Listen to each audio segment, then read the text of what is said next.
Bonjour à tous et bienvenue sur le podcast Objectif Performance, le podcast pour construire son haut niveau. Toutes les 2 semaines, je vais interviewer des kinés du sport, prépa physique, coach ou autres qui amènent et accompagnent leurs athlètes au plus haut. On parlera dans une première partie de leur parcours, d'où viennent-ils, où ont-ils étudié, voyagé et commencé leur carrière. Ensuite, de ce qu'ils font actuellement et de ce que cela peut nous apporter en pratique. Quel est leur sujet de recherche actuel, en quoi cela peut améliorer nos compétences. Et enfin, on abordera leur mentor, leur livre préféré et comment est-ce qu'on peut les contacter. Comme d'habitude, je compte sur vous pour mettre 5 étoiles à cet épisode sur nos minutes et sur Apple Podcast avec un petit commentaire. De la même manière, je vous encourage à partager cet épisode sur les réseaux sociaux, notamment en story sur Instagram. C'est ce qui me fait le plus avancer et faire connaître le podcast. Bonne écoute à tous. Salut Franck. Bonsoir Julien. Merci à toi d'avoir accepté ma demande d'interview. Avec plaisir. Est-ce que tu pourrais nous donner ta définition à toi de la performance ? Oh pétard. Alors la performance. Il y a performance individuelle, performance collective. La finalité, c'est d'être meilleur Alors meilleur que soi-même si on est dans la performance individuelle et on veut battre un temps, que ce soit un sportif amateur ou un athlète, un cycliste ou autre. Puis après, il y a la performance collective, mais l'idée, c'est d'être le meilleur possible sur le terrain. Et quand c'est un rapport de force qui s'établit comme dans un sport football, basket ou autre, il faut être meilleur que l'autre. Donc après, la performance, elle prend plein de contours particuliers, quoi. Ça peut être une performance collective athlétique, mais ça peut être une performance tactique. Après, techniquement, il y a des joueurs qui sont très forts, mais qui sont moyens physiquement, mais qui seront au-dessus du lot et qui feront que la performance sera au rendez-vous. On peut tout discuter, hein. Il y a des sports où le mental rentre en ligne de compte, mais la performance à un moment ou à un autre, quand on est dans un sport collectif, c'est de battre l'autre, quoi. À la limite, il y a toujours un moment ou un autre, on dit peu importe les moyens. Et les entraîneurs se suffisent très bien de gagner un match sans avoir été très performants. Donc tout ça, c'est très très relatif. Top. Et est-ce que tu peux nous expliquer un peu ton parcours, d'où tu viens, où tu as fait tes études pour commencer ? Oui, bien sûr. Alors, dans l'ordre, je suis angevin, je suis né à Angers. J'ai fait mon premier cycle, deuxième cycle de médecine à Angers. J'ai fait mon internat je suis MPR, médecine physique et réadaptation. Donc, j'ai eu la chance de le faire à Rennes, en grande partie dans le service de médecine du sport de Rennes, entre 90 et 93, chez Pierre Roche-Congar, qui était médecin de l'équipe de France à l'époque de football. Étant moi-même passionné de foot depuis le tout petit, là, mon père était footballeur pro, donc on a baigné là-dedans.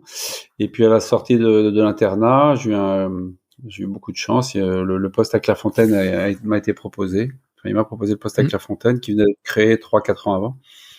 Le médecin militaire à l'époque partait en retraite, et donc ils avaient besoin d'un médecin pour reprendre le poste. Donc c'est tombé sur moi. Donc j'ai fait 15 ans à Clairefontaine, et puis j'ai travaillé. On a créé un centre de rééducation pour les sportifs amateurs, les sportifs professionnels qui venaient en réadaptation. On s'occupait des jeunes de l'INF, on s'occupait des promos à l'époque, Anelka, Thierry Henry, plein d'autres. Et puis on s'occupait aussi en suivi des joueurs de l'équipe de France, des équipes de France, l'équipe de France A, et puis les jeunes des sélections. Donc après, j'ai intégré les sélections de jeunes, les U17, U18, U19, les espoirs. En 2018, comme je croisais beaucoup d'entraîneurs, je donnais des cours aux entraîneurs pour la traumato, la physiologie de l'effort et puis la réadaptation sur le terrain. J'en ai croisé plein, tous les entraîneurs de Ligue 1, Ligue 2 qui sont encore en parcours, je les ai croisés à Clairefontaine. Donc j'ai croisé un jour, souvent Rudy Garcia qui était lui-même parisien, enfin de région parisienne, de l'Essonne. Et donc il m'a proposé en 2008, quand il est arrivé à Lille, de partir en club. Donc là avec Clairefontaine, je suis parti en club à Lille, je suis resté 8 ans et demi. Donc pendant 8 ans et demi, j'ai croisé Rudy pendant 5 ans, René Girard pendant 2 ans, Hervé Renard pendant 4-5 mois, Fred Antonetti, et puis après Rudy a pris l'OM. Rudy Garcia, il m'a demandé si le médecin voulait partir pour X raisons, et donc il m'a semblé que c'était le moment de quitter le nord pour aller dans le sud. Donc j'ai fait Lille-Marseille. Et puis je suis resté 2 ans et demi à l'OM pour arrêter pour diverses raisons que je n'évoquerai pas tout de suite. Voilà, c'est Mm. Marseille. Donc voilà. Et, depuis 3 ans, j'ai ouvert après le Covid, hein, une fois le Covid terminé, donc j'ai arrêté quand Villas-Boas est arrivé. Et puis je suis toujours à Marseille, installé en libéral, et je m'oriente un peu plus. Là, je travaille sur Marseille et je file vers Nîmes un petit peu. Voilà. Donc je suis entre Marseille et Nîmes aujourd'hui, en libéral. Activité libérale de D'accord, médecine du sport. Et puis l'équipe d'accord. de France, évidemment, enfin évidemment, non, pas évidemment, mais l'équipe de France, depuis 2012 et l'arrivée de Didier Deschamps, donc ça fait 10 ans. Voilà. C'est ouf. Et donc ça veut dire qu'à un moment, tu avais l'OM et en même temps l'équipe de France? Oui, ça a duré, ouais, bien sûr, ouais. J'ai fait ça 2 ans et demi, ouais. Non, c'est un peu, je reconnais un peu, c'est pas très, c'est sympa à mon niveau, j'étais en plein dedans, mais c'est vrai que c'est très, très, très prenant. De 2012 à 2019, pendant 7 ans, j'ai fait les deux, le club à Lille enfin l'équipe de France et le club à Lille et puis ensuite à l'OM. C'est vrai qu'il y a plus de trêve, quoi, il y a plus de moment, il y a plus de, quand on aime ça, on y va, on fonce, mais c'est très, très prenant, quoi. Ça laisse peu de place pour les à côté, on va dire. Donc c'est pas forcément Et, très, enfin, voilà. Les passionnés aiment ça. Moi, j'étais passionné, je le suis toujours, mais c'est très prenant. et la différence de Il y a peu pression de temps libre. ouais, on va dire entre Lille, Marseille, l'équipe de France, pour un médecin, c'est, Honnêtement, c'est la comment même. tu gères? Ouais. Non, c'est la même. La pression en club, à mon avis, elle est plus importante qu'en équipe de France, je trouve. Maintenant, en équipe de France, il faut y aller quand faut avoir de l'expérience pour qu'il y ait le moins de pression possible, parce qu'il y en a évidemment beaucoup. Mais à la limite, la grosse différence entre les deux, c'est qu'en club, vous avez, on va dire, 25 joueurs ou 30 joueurs toute l'année. Donc là, vous n'avez pas le choix. C'est-à-dire que vous avez un joueur, il se blesse le 20 juillet, il faut le remettre sur pied le plus vite possible, et puis il n'y a pas d'échappatoire. En équipe de France, l'échappatoire qu'on a, c'est de dire, bah, il est blessé, il peut pas faire le match, et donc on va le remplacer. Maintenant, pour autant, en équipe de France, quand vous avez ça, faut pas se tromper entre le joueur qui peut ou qui peut pas. C'est-à-dire que si vous le renvoyez en club, c'est parce qu'il peut pas. S'il reste avec vous, c'est parce qu'il peut. Donc là, c'est là où vous n'avez pas le droit de vous tromper. En club, par contre, la pression, elle est tous les jours. Pour les matchs, c'est 38 matchs dans la saison. En championnat, il y a la Coupe de France, la Coupe de Ligue, il n'y en a plus. Les Coupes d'Europe, quand vous en faites. Et il y a une saison à Marseille, on a fait 62 matchs dans la saison. Enfin, vous êtes, il n'y a pas un jour où vous préparez pas un match à venir. Donc, en permanence, vous avez un groupe de joueurs, il faut faire au plus vite et au mieux et au plus vite. Donc ça, c'est sympa quand on aime le sport de haut niveau, quand on aime la médecine, parce qu'il faut aimer la médecine quand même. Puis il y a plein de trucs autour, hein, qui sont bons, qui sont pas bons. Mais c'est ça qui est sympa, c'est le challenge tous les jours vous avez une feuille de papier devant vous avec 25 noms et il faut remplir les cases. Qui peut s'entraîner, qui s'entraîne pas. Et quand vous avez un blessé, c'est faire au plus vite possible pour que la case se vide et que vous ayez juste à mettre un petit trait, tac. Il n'y a rien, il peut s'entraîner. Donc voilà. Mais la pression existe pour les deux. Par contre, entre Lille et Marseille, il n'y a pas plus de pression. La pression à Marseille, c'est plus les pots de banane qu'on prend. On en prend plus à Marseille qu'à Lille. Je sais pas pourquoi. Et c'est la température qui fait qu'il y a plus de bananes qui poussent dans le sud que dans le nord. C'est possible. Mais c'est tout. Et tu as aussi un blog, c'est ça, Legal Football Care. Oui, alors ça, c'est parce que comme tout le monde pendant le Covid ou juste après, quoi, on réfléchit qu'est-ce qu'on peut faire pour se rendre intéressant. Donc, moi, j'avais déjà écrit 3 bouquins, j'étais sur le 4e, et puis comme j'aime bien écrire, quoi, l'idée, c'était un peu de partager, donc voilà. Et puis j'ai discuté, et puis tiens, pourquoi pas lancer un blog où je balance régulièrement des articles ou des cas cliniques. Moi, ce qui m'a intéressé pour essayer de sortir, je voulais pas que ce soit parce que le dernier bouquin que j'ai écrit, c'était des cas cliniques. En fait, la base, c'était 45 cas cliniques, comme 45 minutes d'une mi-temps. Ce qui suggère qu'éventuellement, il y aura peut-être un deuxième tome là-dessus. Mais l'idée, c'était de balancer des cas cliniques, mais surtout de faire un petit peu de biblio sur le truc, mais rapide, mais une petite biblio sympa, et puis de demander surtout une critique du cas clinique à un collègue, à un kiné, un podologue, en fonction du dossier. Et je suis resté sur ce thème-là sur le blog, c'est-à-dire que quand je sors un cas clinique, ou je sors des dossiers, ou je prends un article ou deux à commenter, je donne mon avis, mais surtout j'interroge quelqu'un sur le truc, quoi. Voilà. Donc j'interroge un kiné, un médecin, un orthopédiste. Le dernier, c'était sur la rupture du LCA chez l'enfant. J'ai demandé un gamin que j'ai vu en consultation à Marseille. Et j'ai demandé aux deux chirurgiens qui ont donné leur avis sur ce dossier, voilà, je leur ai demandé ce qu'ils faisaient en cas de rupture du croisé chez l'enfant. Et voilà, c'est des questions à réponse très simples, mais que ça se lit en 5 minutes, 8 minutes. On a une petite idée, on lit un truc sympa, comme on lit le Parisien ou la Provence, et puis l'équipe, voilà. Et on a un petit article. Après, on aime, on n'aime pas. Ouais, c'est top. C'était pas d'apprendre la médecine à quiconque, c'est juste de donner un peu de retour d'expérience. Parce qu'en fait, pour en avoir discuté aujourd'hui avec un collègue lorientais, en fait, chacun son expérience, sa façon de faire. Et les cas cliniques que j'ai publiés, c'est des vrais cas cliniques de club dans le bouquin. Et en fait, on se rend compte que en libéral, on prend plus de temps, et puis en club, on fait vite. Alors, on n'est pas là pour faire n'importe quoi, mais de temps en temps, il était un peu étonné des délais courts, mais c'est vraiment des délais en fait qu'on a tenus. C'est des vrais cas cliniques. J'ai pas raccourci les délais, j'ai donné les dates, les machins. Et en fait, voilà, c'est une course contre la montre un petit peu. Donc, si je raconte la même lésion des ischio-jambiers, ou le mollet, ou l'Achille, ou le croisé en libéral, ça va pas donner du tout la même histoire. Donc voilà, c'était l'objectif. Mais l'objectif, c'était pas que ce soit Franck Le Gall qui parle, c'était aussi de faire parler des collègues. C'est génial. Et alors justement, il me semble que tu avais fait un article sur le bilan de pré-saison chez le footballeur. Est-ce que tu peux nous dire justement qu'est-ce qu'il faut regarder? Oui.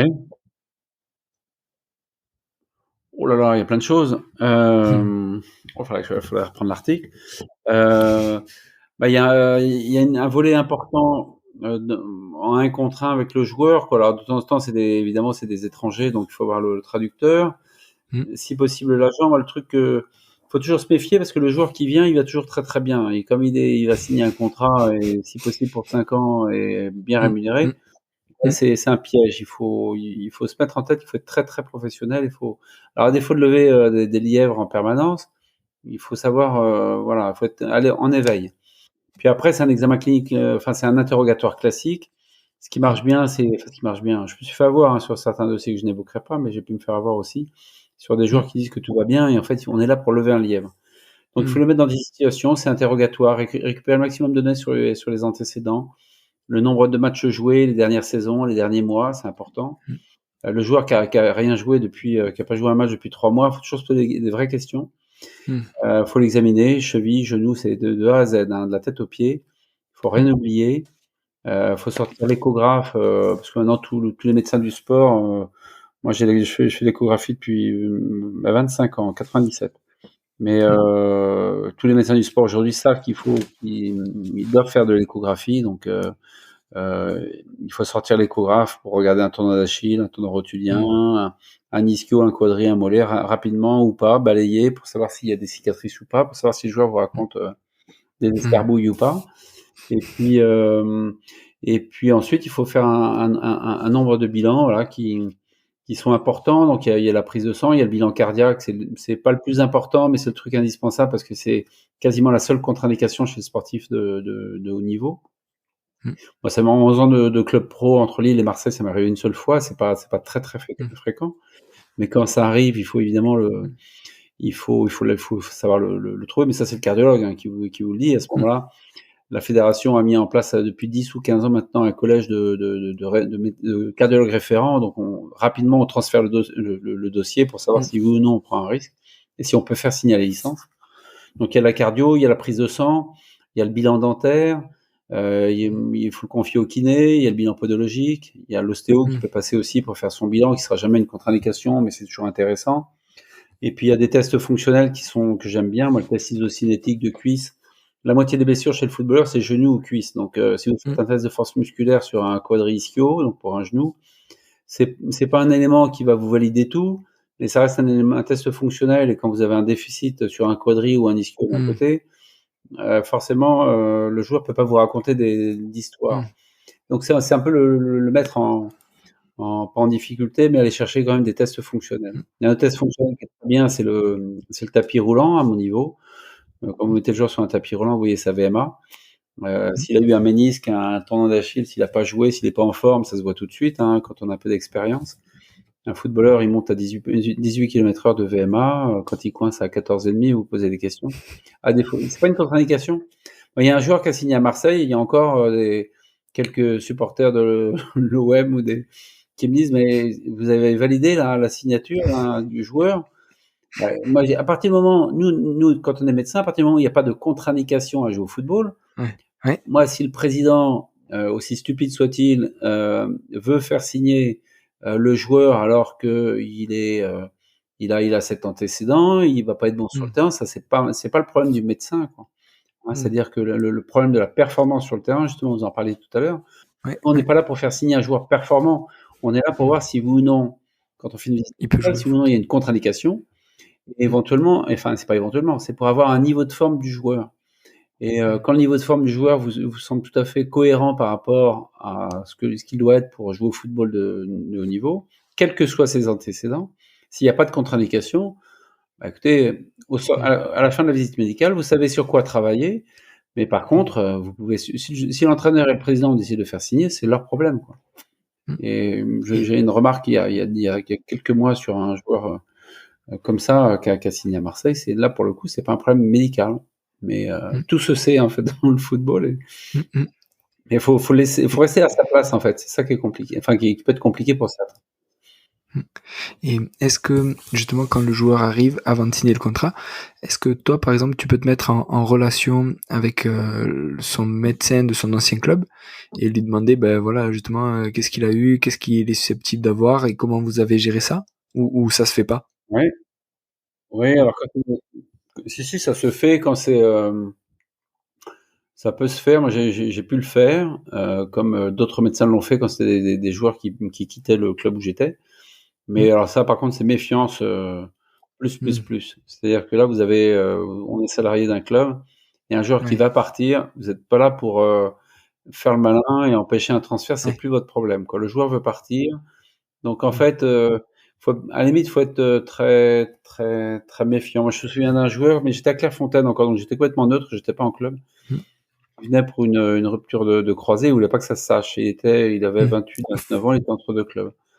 Et là, pour le coup, il venait me voir, qu'est-ce que je dois faire, etc. Moi, je lui ai dit ce qu'il devait faire. Maintenant, j'étais pas là pour appeler le médecin du club où il allait signer, qu'il avait une rupture de croisée. Là, je sors on est tenu au secret médical. Et pour un joueur qui quitte un club, c'est comme ça que ça se passe, hein. Le secret médical, je peux pas dire au médecin de club, tiens, fais gaffe, il a un ménisque dans le sac, il s'est fait une déchirure il y a 3 semaines, méfie-toi, etc., etc. Moi, je ne le ferai pas, et j'attends pas des autres qu'ils le fassent, quoi. On est tout seul devant un problème, et c'est très intéressant, hein, comme problématique. Parce que vous avez un joueur, faut lever le lièvre, alors voilà. Il y en a quand...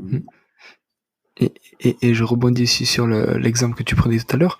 Est-ce que, on va dire, le staff technique et le staff, on va dire, préparateur physique, tout ça, ils ont accès aux dossiers médicaux? Est-ce qu'ils savent justement qu'à 14h30, ça commence à bugger?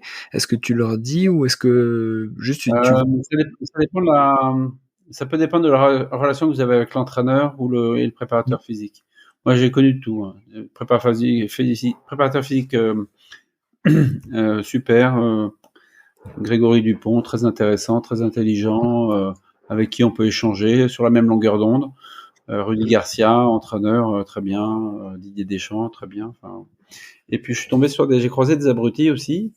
Et donc dans ces cas-là, c'est un peu plus compliqué. Donc je vais pas donner leur nom, mais pour connaître. Et dans ces cas-là, c'est plus compliqué. Mais effectivement, si vous êtes dans une structure qui fonctionne correctement, évidemment que vous avez envie de glisser quand même. C'est un peu dans votre ressort. Si vous faites des bilans, c'est pas non plus pour vous retrouver avec un problème derrière. Si vous faites un bilan et que vous avez un joueur qui a une VMA à 14. Moi, ce qui m'intéresse quand je mets un joueur sur le tapis roulant pour la signature, c'est pas de savoir. J'adore la physio, donc je le fais pour ça aussi, mais pour Mmh. ma gouverne. Mais c'est pas mon problème, à la limite, si le joueur il a une VMA à 18, 19, 22 ou 16.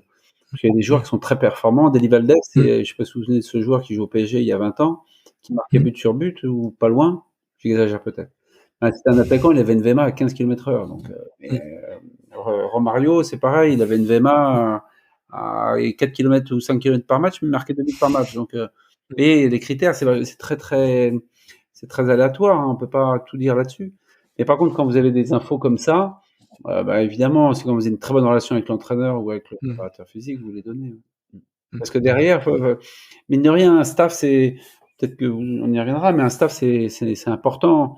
Il faut tout le monde travaille, évidemment, Mmh. la main dans la main, quoi. Dès lors que vous avez une planche pourrie dans le truc, alors si vous en avez deux, c'est même plus, il faut quitter Mmh. le club, quoi. Mmh. Et justement, alors, un suivi de compétition, je pense à l'équipe de France. Comment ça se passe? Combien de personnes il y a dans le médical?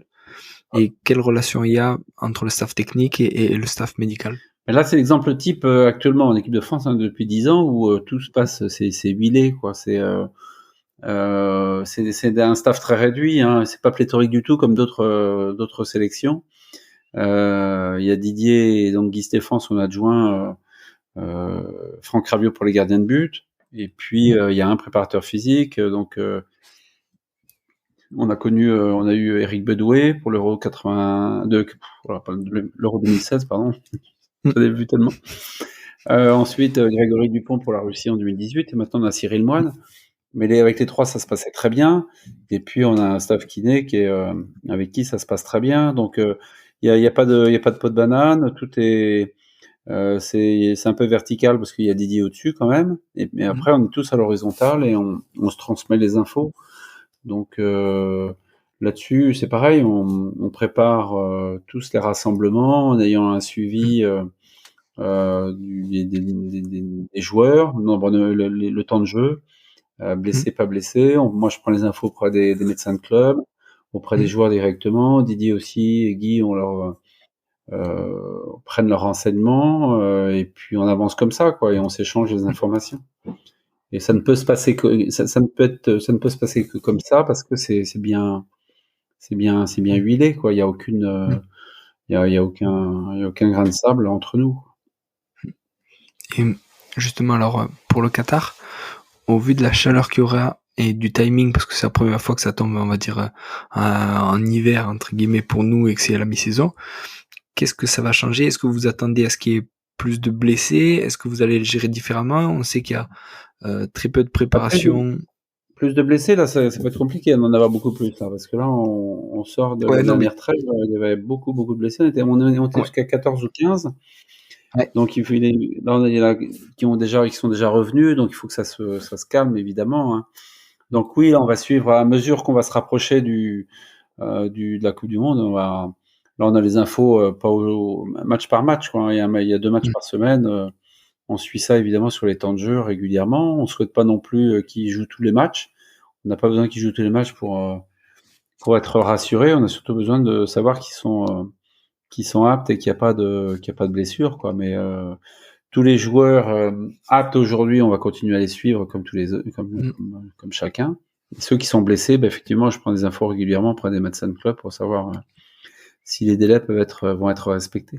L'idéal, ce Mmh. serait qu'ils aient évidemment pour les derniers blessés au moins 2-3 matchs dans les jambes Mmh. avant de partir, parce que là, il n'y aura pas de phase de préparation. Ouais, c'est ça aussi.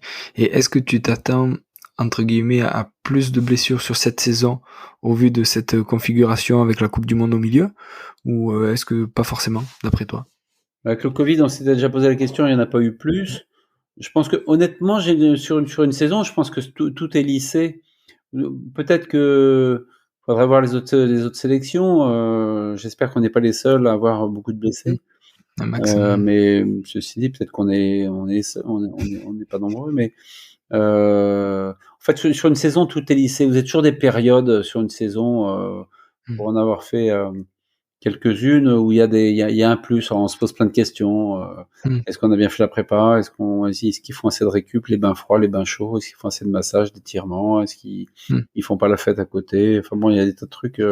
L'alimentation, le dentaire, la podologie. Enfin bon, on peut tout passer en revue. Mais sur une saison, normalement, c'est à peu près lissé tout ça. Donc je suis pas sûr. Par contre, ce qui est clair, c'est que là, en ce moment, on en a beaucoup. Et voilà, on tirera les conclusions à la fin, mais voilà, je suis pas persuadé qu'ils aient tous eu une trêve très importante. Ils ont repris sur les chapeaux de roue pour être en forme, parce qu'il y a les clubs, mine de rien, tout le calendrier a été resserré pour faire 6 matchs de Champions League avant mi-novembre, alors que normalement c'était plutôt mi-décembre. Tout a été concentré. Même on pourrait discuter de la trêve qu'ils ont eue cet été. J'ai l'impression que les joueurs ne coupent plus aujourd'hui, là. Ça devient, ils partent en vacances. Il y a 10 ans, ils avaient un programme, mais bon, et on les récupérait comme ils étaient, et souvent ça marchait bien, et on les emmerdait pas. Et là aujourd'hui, ils partent, quasiment, faudrait remplir tous les jours une feuille. Tu te sens bien, t'as bien dormi, tes urines sont claires, comment tu te sens, et puis il faut envoyer les cardios, les enregistrements, et puis il faut que tu fasses de la plio, du truc. On a l'impression qu'ils coupent plus, là. C'est l'impression que ça me donne. Donc à la limite, des fois, on regrette presque le joueur qui revenait de vacances avec 4 kilos en trop, mais au moins on savait pourquoi il allait courir derrière pendant 15 jours, et puis voilà, au moins dans la tête, il s'était vidé la tête. Moi, j'ai l'impression que ça me donne aujourd'hui. Et alors, justement, au fur et à mesure des saisons, et de ton rôle dans des équipes pro et en équipe de France, est-ce que tu as vu une évolution des blessures? Est-ce que, je sais pas, plus de LCA, plus de lésions aux ischios, peut-être parce que le foot va plus vite ou quelque chose comme ça? Toi, ton ressenti, c'est comment? Croisé, faudrait voir les stats. Ce qui est sûr, c'est qu'il n'y a pas moins d'ischio, en tout cas, qu'avant. Donc, il y en a pas moins. Donc, on se pose, en fait, aujourd'hui, pour les ischios, on se pose toujours le même problème qu'avant, quoi. C'est la gestion des charges de travail, ce qui doit être fait en récupération, ce qui est fait en préparation, en renforcement pour travailler des ischios, en étirement. Mais il y en a pas moins. Et c'est pas avec le nombre de préparateurs physiques qui traînent maintenant autour des terrains et des cellules performance qui sont dirigés par des préparateurs physiques que ça va s'améliorer, quoi. C'est-à-dire que là, aujourd'hui, on a l'impression que le football, c'est plus que, avec les stats, c'est plus que des datas, quoi. Donc, il faut courir vite, il faut courir le plus longtemps possible, il faut faire tant de trucs. Alors, sur le principe, ça part d'un bon sentiment, mais le résultat bientôt, c'est des préparateurs physiques qui vont nous apprendre la médecine, et ça, c'est pas bien du tout. C'est pas bien du tout. Donc, je suis pas persuadé que ce soit une très bonne chose, toutes ces cellules performance, honnêtement. Si c'est pas fait avec la bonne mesure qu'il convient d'y mettre, c'est pas une bonne chose. Parce voilà. que ça pousse toujours plus. Je suis pas sûr qu'il y ait beaucoup plus de blessures qu'avant. Moi, pour avoir fait 11 saisons en club entre Lille et l'OM. Par contre, ce qui est sûr, c'est que le nombre de blessures influe directement sur le résultat, le classement en fin de championnat. C'est ça. Lille, sur 8 ans, je faisais mes stats, et la saison où où on a eu, parce que c'est collectif, où on a eu le moins de blessures, on était champion, on a fait le doublé, et la saison où on a eu le plus de blessures, on a fini 6e ou 7e. Et, voilà, et on a quasiment le classement. On avait le classement des 8 saisons et le classement de l'incidence des blessures, c'était corrélé. Donc ça, c'est une réalité. Et avec les Bleus, t'as regardé ça aussi, justement, on va dire les Bleus, alors les Bleus, c'est plus compliqué parce que on les a, sur toute la saison, on les a sur des rassemblements courts de 10 jours avec 2 matchs, donc on peut en tirer aucune sur la performance. Par contre, si, dans ce sens-là, oui, la Coupe du Monde en Russie, à chaque match, il y a eu un match où on a eu 22 joueurs sur la apte. Il nous a manqué Benjamin Mendy sur un match, je crois que c'est le quart ou la demi-finale, mais autrement, on avait 23 joueurs. Donc, c'est clair que le dernier Euro, là, en 2021, c'était pas du tout ça. On a enquillé les blessures et pas des moindres. Donc, non, mais ça marche sur les tournois, sur un tournoi final. Évidemment, ça joue un rôle, bien sûr. Ça sera le même cas de figure. Puis après, vous avez le droit d'avoir un contre-exemple. Voilà. Mais non, mais c'est valable, hein, pour un tournoi. Quand vous commencez un tournoi et que vous enquillez une, deux ou trois blessures, un ménisque, une lésion des ischios, un quadri et puis une cheville, quand ça commence à partir comme ça, la dynamique est moins bonne, c'est clair.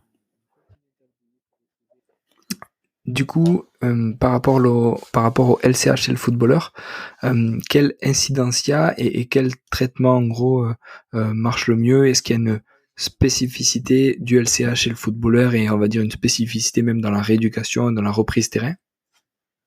Non, rééducation et reprise sur le terrain, il n'y en a pas. Et que je sache, mais je m'occupe beaucoup moins de judoka, de volleyeur ou autre, mais je suis vraiment pas persuadé qu'il y ait beaucoup de, il y a une spécificité enfin, dans la réduc, j'y crois. Non, dans la réduc, il n'y en a pas. Dans la prise de greffon, je pense pas. Moi, celle que j'aime bien et qu'on voit rarement, c'est on a eu beaucoup de croisés à Clairefontaine en rééducation. C'était la chirurgie de Jaeger le Macintosh au fascia lata. Ouais. Et pour moi, c'était la plus sympa et la plus simple. Enfin, pas la plus simple, mais la plus sympa et la plus logique à rééduquer, à faire chez un footballeur. Et vous touchez pas aux ischios, vous touchez pas au quadri et auquel cas, voilà, vous avez juste une prise de greffon sur la face externe du genou qui est relativement, même si au début ça saigne beaucoup, c'est inflammatoire, mais c'est la plus simple à régler. Là, j'ai encore vu cet après-midi un jeune de 20 ans qui est pro, qui cherche un club et qui va faire des essais à l'étranger et qui est à 1 an d'un DIDT.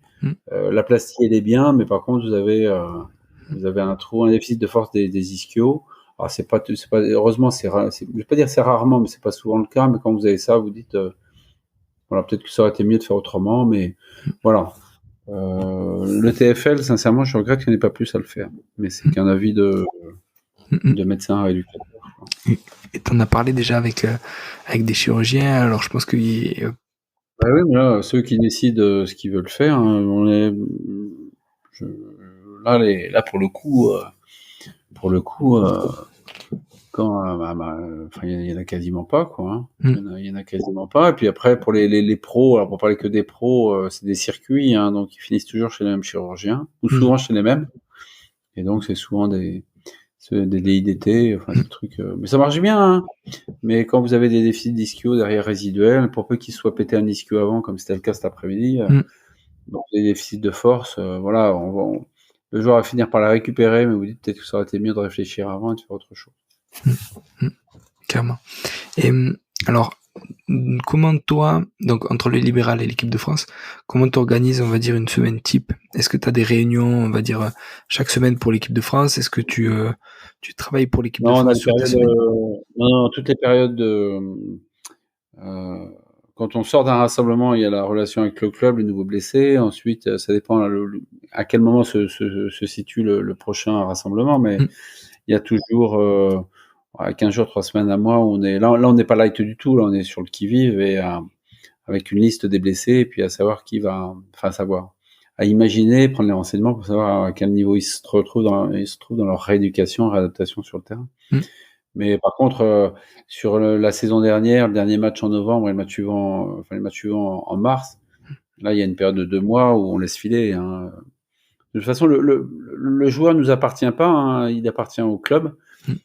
Et celui qui a la main, c'est le médecin de club. Hein. Il y a quasiment que pour Neymar où j'ai vu qu'il y avait une intervention du médecin du Brésil pour quand il avait un problème, quoi. Mais peut-être pour Messi aussi, je sais pas. Mais bon, un joueur est salarié d'un club et c'est eux qui ont la main. Donc on est là pour discuter, mais très rapidement, si un échange ne convient pas au club, de toute façon, c'est eux qui ont la main. Nous, on peut donner notre avis. Voilà. Entendu, pas entendu.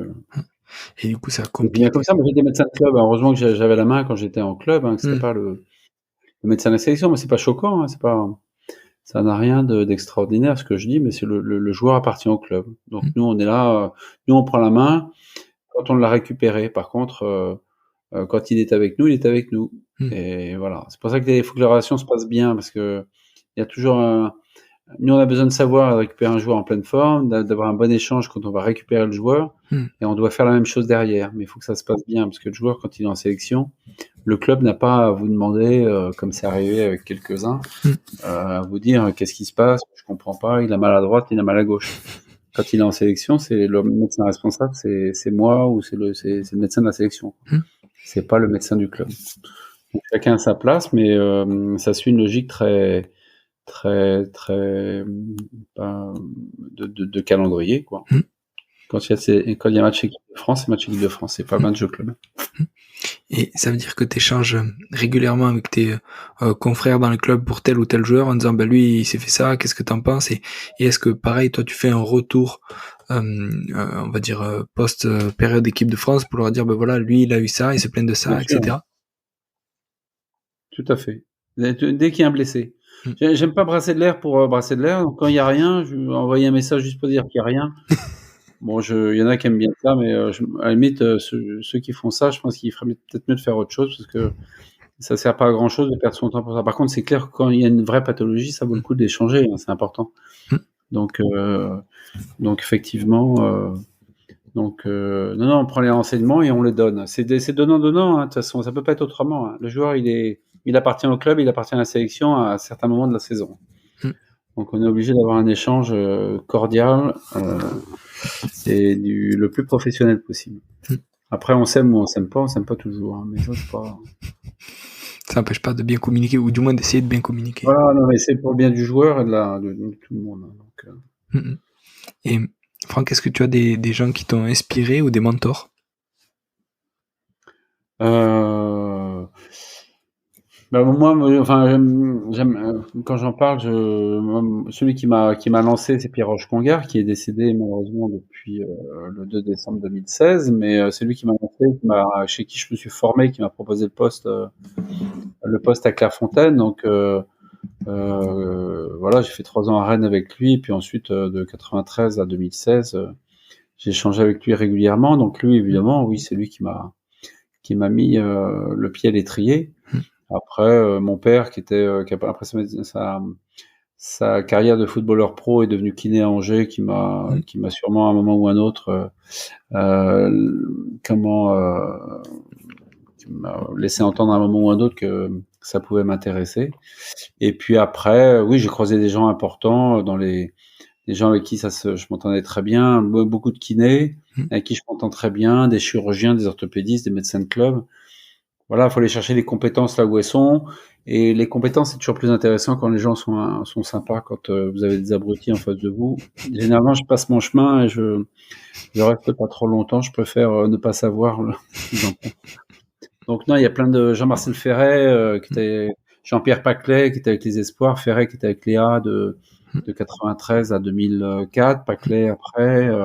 Ça, c'est des gens effectivement que je rencontrais beaucoup à Clairefontaine quand j'y étais, et c'était très intéressant d'échanger avec eux. Jocelyne Bayot quand j'étais à Rennes, qui m'a appris la physiologie de l'effort. Et puis après tous les échanges avec les entraîneurs, parce que quand on aime le football, en fait, on aime échanger avec eux. Moi, il y a des tas. Ce qui est sympa dans ce truc-là, c'est que vous êtes médecin, vous partez sur un diagnostic que vous faites, sur une conduite à tenir, et puis quand vous discutez avec le médecin, l'entraîneur, pardon, vous vous rendez compte que forcément les objectifs sont pas les mêmes, et il vous apprend à réfléchir peut-être autrement, à voir un petit peu différemment par rapport au calendrier, à ce qu'il voudrait faire, et les discussions avec les entraîneurs, quand on aime ça et quand ils sont intelligents, c'est très intéressant, parce que avec Rudy, Guy Stéphane, Didier, je pourrais vous citer plein d'autres, Gérard Roulier, Damiano, Aimé Jacquet, enfin tous ceux que j'ai pu croiser, il y en a plein qui étaient très intéressants. Et puis de temps en temps, vous tombez sur des abrutis, et là il faut passer son chemin. Non, mais pour vous dire que il y a plein de personnes intéressantes, hein, et moi, ce que je préfère est aujourd'hui en libéral. Ceux à qui j'aime bien travailler, c'est les kinés, voilà. Et c'est de la même façon, hein, c'est les kinés, parce que c'est eux qui ont la main sur le joueur un petit peu. C'est eux qui vont mener la rééduque, mais vous êtes là pour faire un diagnostic et discuter avec eux et orienter la rééduque. Mais le travail en lui-même, c'est eux qui vont le faire. Et eux, ils ont beaucoup de choses à vous apprendre. Et de la même façon, il faut que la relation elle soit courtoise et pertinente des deux côtés. Les préparateurs physiques, j'ai beaucoup plus de mal, honnêtement, mais j'en ai croisé des très intéressants et des très sympas. Voilà. Top. Et en termes de livres sur le sport ou autre, qu'est-ce qui t'a marqué ou qu'est-ce que tu relis de temps en temps? Oh pétard. Moi j'ai lu les livres que j'ai le plus lus à la limite, c'est plus sur la physiologie de l'effort. Voilà. Balzom, Ekstrand, voilà, c'était des livres là-dessus quand j'apprenais la physio, parce que ce qui m'a beaucoup intéressé dans ce que dans ce que je faisais ou fais encore, c'est de mêler la traumatologie avec la physiologie de l'effort. Et c'est ce qu'on n'apprend pas beaucoup, et je pense que ça va être de moins en moins avec l'omniprésence des préparateurs physiques aujourd'hui. C'est que en fait, un médecin du sport, normalement, il doit être capable de faire un diagnostic, de proposer une conduite à tenir et de proposer une prise en charge en rééducation et en réadaptation, et donc de proposer un travail sur le terrain. Et vous pouvez pas faire autrement que de connaître la physiologie de l'effort pour proposer un travail efficace et digne de ce nom. Alors après, il y a l'omniprésence maintenant de toutes ces datas préparateurs physiques qui fait que peut-être que dans l'avenir, les médecins n'auront plus du tout la main, comme c'est le cas de plus en plus, quoi. Mais c'est là où moi j'ai mis dans le dernier bouquin, enfin j'ai écrit et réécrit, enfin le joueur quand au milieu de sa réadaptation, quand il recommence à courir, à sprinter ou ses premiers matchs, si jamais il se reblesse, il y en a un vers lequel on va se tourner, c'est le médecin. Alors que, donc, si on lui enlève la responsabilité de la réadaptation, c'est pas lui qui est en cause. Donc après, faut connaître la physiologie, faut connaître les principes de la réadaptation, savoir proposer les exercices et pouvoir garder la main. Donc voilà. Donc moi, c'est plus à la limite la physiologie en traumato. La traumatologie, ça s'apprend bon dans les bouquins, les études, etc. Mais la traumato, ça s'apprend sur le terrain. Et tout à l'heure, j'ai eu un médecin au téléphone avec qui je discutais, qui va bientôt s'installer. Et il n'a pas tous les diplômes, donc pas forcément toutes les compétences entre guillemets, mais il est jeune médecin. Mais à mon avis, moi, je lui conseillais vraiment, plutôt que d'aller regarder des médecins et travailler, examiner des chevilles, mais je sais qu'il a la possibilité, mais rapproche-toi d'une équipe de U16, U18, de jeunes, qui n'a pas de médecin avec eux, et avec qui tu vas faire plein d'examens cliniques de genoux, de chevilles, plein d'examens normaux. Tu vas apprendre ce que c'est qu'une relation avec l'entraîneur, une relation avec les kinés, et tu vas te faire la main comme ça. Et puis comme ça, il fera ses premières erreurs, mais il fera plein de choses très bien. Il fera les premières erreurs avec des jeunes, et avant de filer vers les pros. Les pros, c'est génial, mais il faut pas y arriver. Faut pas arriver chez des pros en début de carrière professionnelle, parce que de médecin, sinon vous faites bouffer.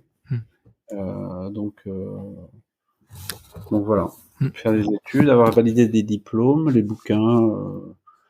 Voici les cas cliniques du docteur Le Gall. Et justement, alors, s'il y a des gens qui veulent te joindre, est-ce que c'est quoi l'adresse de ton blog et sur quel réseau on peut te contacter? De façon très prétentieuse, hein, ça s'appelle. J'avais un problème d'ego à ce moment-là, et donc je l'ai appelé Le Gall Football. Et donc voilà, mais il y a plein de cas cliniques, les bilans à la signature. Je sais pas, le prochain ça va être un cas clinique. Je sais plus ce que j'ai prévu. Mais bon, voilà. Ils peuvent y aller, ou autrement il y a une boîte mail, il y a Facebook, je crois, il y a un Facebook et un LinkedIn pour avoir le lien, quoi. Ouais. Normalement ça se passe, on peut y arriver. Ok, top. Il y en a qui arrivent très bien. Et autrement c'est Marseille et Nîmes, pour les consultations. Super. Merci Franck. Voilà, merci d'être allé au bout de cet épisode, j'espère que vous êtes régalés autant que moi. Si vous voulez m'aider, le mieux est de partager cet épisode au plus grand nombre. Parlez-en entre vous, débriefez-le que ce soit en live ou sur les réseaux. Qu'en avez-vous retenu? En quoi cet épisode peut vous aider à construire votre haut niveau? N'hésitez pas non plus à me faire un retour ou à me proposer des personnes à interviewer, je répondrai avec plaisir. À très bientôt pour un nouvel épisode.